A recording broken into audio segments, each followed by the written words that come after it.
8वां प्रश्न आता है कि राइट टू रिकॉल तो पश्चिम का कानून है, भारत में नहीं होना चाहिए। यानी सबसे पहले ये पश्चिम का कानून है ही नहीं। राइट टू रिकॉल की बात 1870 में स्वामी दयानंद सरस्वती जी ने सत्यार्थ प्रकाश में की है।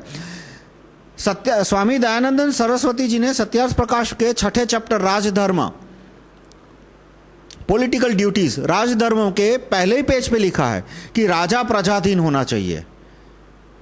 और उसके दूसरे श्लोक में लिखा है कि यदि राजा प्रजाधीन न हुआ तो जैसे मांसाहारी पशु छोटे पशु को खा जाते हैं, वो राजवर्ग अन्याय खूसट से दंड करके प्रजा को लूट लेगा और इस तरह से राज्य का नाश होगा।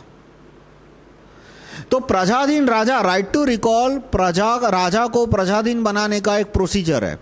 तो राइट टू रिकॉल की बात 1870 में स्वामी दयानंद सरस्वती जी ने सत्यार्थ प्रकाश के 6 चैप्टर में की थी। और ये दोनों श्लोक स्वामी दयानंद सरस्वती जी कहां से लाए? अथर्ववेद से, जो कि हजारों लाखों साल पहले लिखा गया था। इतना ही नहीं, 1925 में महात्मा चंद्रशेखर आजाद और उनके गुरु महात्मा सचिंद्रनाथ सान्याल, उन्होंने 1925 में कहा था कि हम जिस भारत गणराज्य की स्थापना करना चाहते हैं उसमें राइट टू रिकॉल होगा, क्योंकि यदि राइट टू रिकॉल न हुआ तो चुनाव एक मजाक बन के रह जाएगा। ये बात उन्होंने 1925 में कही थी। कैसे? क्योंकि 1919 में और 1923 में जो चुनाव हुए थे, भारत में 2 चुनाव हुए थे, 100% पॉपुलेशन ने पार्ट नहीं लिया, और उसमें यही हुआ कि जो लोग चुन के आए, वो चुन के आने के 15 दिन में सबके सब अंग्रेजों के एजेंट हो गए। कांग्रेस के जितने भी चुन के आए थे ये दुरात्मा गांधी के समय, वो सब के सब नरम दल वाले हो गए, अंग्रेजों के एजेंट बन गए।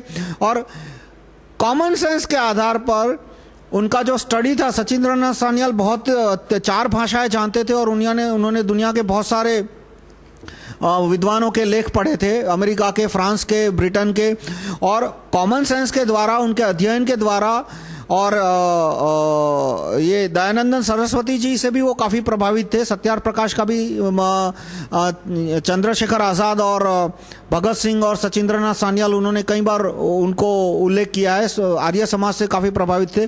तो वो विचारधारा से प्रभावित होकर उन्होंने 1925 में राइट टू रिकॉल की बात की थी। तो प्रथम राइट टू रिकॉल एक कॉमन सेंस है।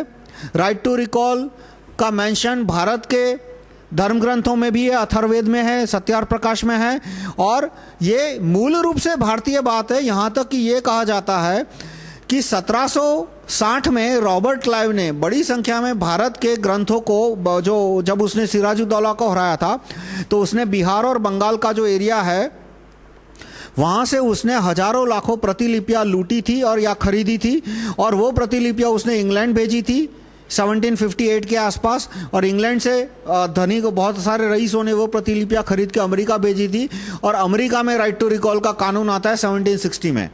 तो जो संदेह तो मुझे ये है कि अमेरिका में जो right to recall police commissioner का कानून 1760 में मैसाचुसेट में सबसे पहली बार आया, वो भारत के ग्रंथों से उन्होंने प्रोत्साहन लेके लिया था, न कि उल्टा।